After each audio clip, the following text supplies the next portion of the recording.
నమస్కారం.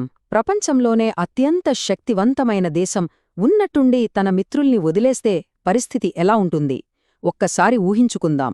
ఇది 2026వ సంవత్సరం. యూరప్ భద్రతకు 75 ఏళ్లుగా పునాదిగా ఉన్న ఒక బంధం ఒక్కసారిగా ముక్కలైపోతుంది. ఈరోజు మనం ఊహలా అనిపించినా నిజమయ్యే అవకాశమున్న ఈ సంక్షోభం గురించి లోతుగా తెలుసుకుందాం. అసలు కథంతా ఈ ఒక్క ప్రశ్న చుట్టూనే తిరుగుతుంది కదా. దశాబ్దాలుగా యూరప్కి ఒక రక్షణ కవచంలా ఉన్న అమెరికా హఠాత్తుగా తప్పుకుంటే ఆ ఏర్పడిన ఖాళీని ఎవరు పూడుస్తారు? దాని పర్యవసానాలు ఎంత తీవ్రంగా ఉంటాయి?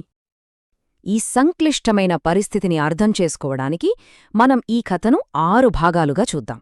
ముందుగా ఈ కూటమి ఎలా విడిపోయింది, దానికి ఫ్రాన్స్ ఎలా స్పందించింది, ఆ తరువాత యూరప్లోనే వచ్చిన గొడవలేంటి, దీన్ని రష్యా ఎలా వాడుకుంది, దీనివల్ల వచ్చిన 2 వేర్వేరు శాంతి ప్రణాళికలేంటి, చివరిగా యూరప్ చేస్తున్న ఈ పెద్ద సాహసం ఏ తీరానికి చేరుతుంది? సరే, మొదటి భాగం వ్యూహాత్మక విచ్ఛిన్నం. అసలీ సంక్షోభానికి మూలమెక్కడుందంటే అమెరికాకి యూరప్కి మధ్య ఉన్న పాత స్నేహబంధంలో వచ్చిన పగుళ్లలోనే ఉంది. ఇన్నాళ్లు వాళ్ల మధ్య ఒక అలిఖిత ఒప్పందం ఉండేదన్నమాట. ఏంటంటే అమెరికా యూరప్కి సైనిక రక్షణ ఇస్తుంది, దానికి బదులుగా యూరప్ దేశాలు ప్రపంచ రాజకీయాల్లో అమెరికాకు అండగా నిలుస్తాయి. కాని ఇప్పుడు ఆ ఒప్పందం చెల్లదు. దాంతో యూరప్ భద్రతలో ఒక పెద్ద ప్రమాదకరమైన గ్యాప్ ఏర్పడింది. ఈ పెద్దమంట రాజేసింది ఒక చిన్న నిప్పురవ్వ. అదే జనవరి 2026లో జరిగిన గ్రీన్లాండ్ సంక్షోభం. అమెరికా గ్రీన్లాండ్ను కొనాలని మళ్లీ ప్రయత్నించింది. ఇది కేవలం భూమిని కొనడం లాంటిది కాదు, డెన్మార్క్ను బెదిరించడం, యూరప్ ఐక్యతను దెబ్బతీయడం, ఇలా ఒక చిన్న గొడవ కాస్త మొత్తం యూరప్ సార్వభౌమత్వానికే సవాలుగా మారిపోయింది. అప్పుడే ఫ్రాన్స్ అధ్యక్షుడు మాక్రాన్ ఈ సంఘటనను ఒక వ్యూహాత్మక మేల్కొల్పు అన్నారు. అంటే కళ్ళు తెరిపించిన సంఘటన అన్నమాట.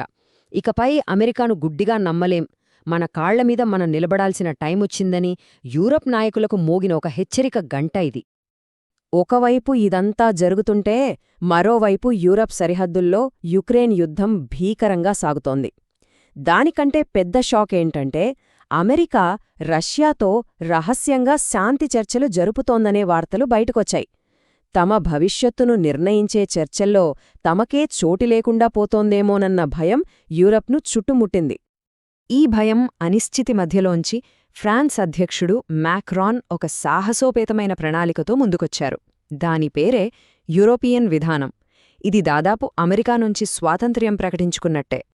ఈ కొత్త ప్లాన్కి గుండెకాయలాంటి ఒక పదం ఉంది: వ్యూహాత్మక స్వయం ప్రతిపత్తి. పేరు కొంచెం కష్టంగా ఉన్నా దీనర్థం చాలా సింపుల్.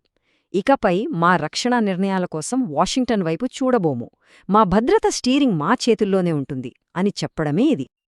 మాక్రాన్ వ్యూహంలో 3 ముఖ్యమైన విషయాలున్నాయి. మొదటిది, మధ్యలో ఎవ్వరూ లేకుండా రష్యాతో మేమే నేరుగా మాట్లాడతాం. రెండవది, ఆ మాట్లాడేటప్పుడు యూరప్ అంతా ఒక్క గొంతుతో మాట్లాడుతుంది. మూడవది, అన్నింటికన్నా ముఖ్యమైనది, మేము కేవలం మాటల మనుషులం కాదు, మా మాటల వెనుక గట్టి సైనిక బలం కూడా ఉంది అని చూపించడం. ఇలాంటి ప్రయత్నం ఫ్రాన్స్ చేయడం ఇదే మొదటిసారి కాదు. 1960లో వాళ్ల నాయకుడు చార్ల్స్ డి గాల్ కూడా ఇలాగే చేశారు. కాని అప్పటికీ ఇప్పటికీ ఒక పెద్ద తేడా ఉంది. డి గాల్ ఫ్రాన్స్ గొప్పదనం చూపించడానికి ప్రయత్నిస్తే, నేటి మాక్రాన్ మొత్తం యూరప్ మనుగడ కోసం పోరాడుతున్నారు. అప్పటిది ఆధిపత్యం కోసం, ఇప్పటిది అస్తిత్వం కోసం. అయితే మాక్రాన్ ప్లాన్ ఎంత బాగున్నా యూరప్లోనే అందరూ దానికి జై కొట్టలేదు. నిజానికి ఈ ప్లాన్ యూరప్ దేశాల మధ్య ఒక కొత్త అడ్డుగోడను కట్టింది.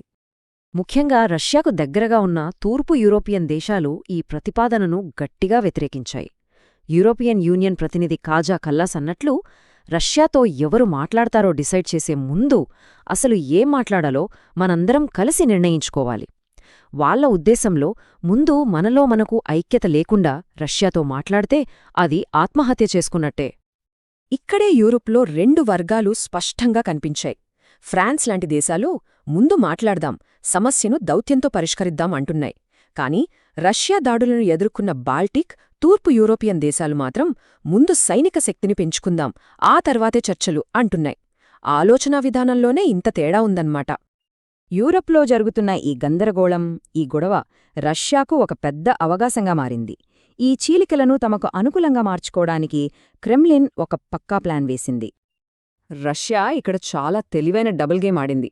ఒకవైపు వాళ్ల ప్రతినిధి మక్రాన్ ప్రయత్నం చాలా బాగుంది అని పొగిడారు. మరోవైపు ఇంకో నాయకుడు ఇదో పనికిమాలిన దౌత్యం అని తిట్టిపోశారు. దీని వెనుక ఉన్న లక్ష్యం ఒక్కటే, పాశ్చాత్య దేశాల్లో మరింత గందరగోళం సృష్టించడం, వాళ్ల మధ్య ఉన్న విభేదాలను ఇంకా పెద్దవి చేయడం. ఈ గేమ్ వెనుక రష్యాకు 3 స్పష్టమైన లక్ష్యాలున్నాయి. 1. అమెరికా యూరోప్ బంధాన్ని పూర్తిగా విడగొట్టడం. 2. వేర్వేరు శాంతి ఒప్పందాలను సృష్టించి గొడవ పెట్టడం. 3. తూర్పు యూరోప్పై తమ ప్రభావాన్ని యూరోప్ చేతే అంగీకరింపజేయడం. ఈ మొత్తం దౌత్యపరమైన చదరంగం ఫలితంగా ఉక్రెయిన్ యుద్ధాన్ని ఆపడానికి ఇప్పుడు 2 వేర్వేరు, ఒకదానికొకటి సంబంధం లేని శాంతి ప్రణాళికలు పుట్టుకొచ్చాయి. ఈ 2 ప్రణాళికల మధ్య చాలా పెద్ద తేడా ఉంది. అమెరికా లక్ష్యం ఒక్కటే, ఉక్రెయిన్ యుద్ధాన్ని ఎలాగోలా త్వరగా ఆపేసి తమ పూర్తి ఫోకస్ని చైనా మీద పెట్టడం. కాని యూరప్ లక్ష్యం అది కాదు. వాళ్లకు కావాల్సింది కేవలం యుద్ధాన్ని ఆపడం కాదు, తమ భవిష్యత్ భద్రతకు గట్టి హామీ ఇచ్చే ఒక శాశ్వత శాంతి. ఒకరికి ఇదొక తలనొప్పి, కాని మరొకరికి ఇది ప్రాణ సంకటం. సరే, ఇప్పుడు మనం చివరి అంకానికొచ్చేశాం. మాక్రోన్ సారథ్యంలో యూరప్ ఆడుతున్న ఈ పెద్ద జూదంలో అసలు రిస్కులేంటి? చివరికి ఏం జరగబోతోంది? యూరప్ ప్రతిపాదిస్తున్న శాంతి ప్రణాళికకు అసలు బలం ఒక సైనిక దళం. ఇది మామూలు శాంతి సైన్యం కాదు. ఫ్రాన్స్, యూకే లాంటి అణువాయుధాలున్న దేశాలు దీనికి నాయకత్వం వహిస్తాయి. అంటే ఈ సైన్యంపై దాడి చేస్తే అది నేరుగా అణుశక్తి దేశాలపై దాడి చేసినట్టే. ఇది రష్యాకు పంపే ఒక చాలా శక్తివంతమైన సందేశం. అయితే ఈ ప్రయాణం పూలపాన్పు కాదు. యూరప్ దేశాల మధ్య ఐక్యత లేకపోవడం, ఆయుధాలు, టెక్నాలజీ కోసం ఇంకా అమెరికా మీద ఆధారపడటం, రష్యా యొక్క కుయుక్తులు, ఇవన్నీ ఈ ప్లాన్ని నీరుగార్చగలవు. అన్నింటికన్నా పెద్ద సవాలు అమెరికా లేకుండా ఒంటరిగా ఒక యుద్ధక్షేత్రంలో నిలబడటం. అది వాళ్ళు అనుకున్నంత సులభం కాదు. చివరిగా మన ముందు మిగిలే ప్రశ్న ఇదే, అమెరికా అండలేని ఈ కొత్త ప్రపంచంలో యూరప్ చేస్తున్న ఈ అతిపెద్ద సాహసం తప్పక చేస్తున్న ప్రయోగమా, లేక వారికి మిగిలిన ఏకైక మార్గమా? ఇది ఒక పెద్ద జూదం. కాని బహుశా వారికి వేరే దారి కూడా లేదేమో. ఈ కొత్త ప్రపంచ క్రమం ఎలా ఉంటుందో కాలమే సమాధానం చెప్పాలి.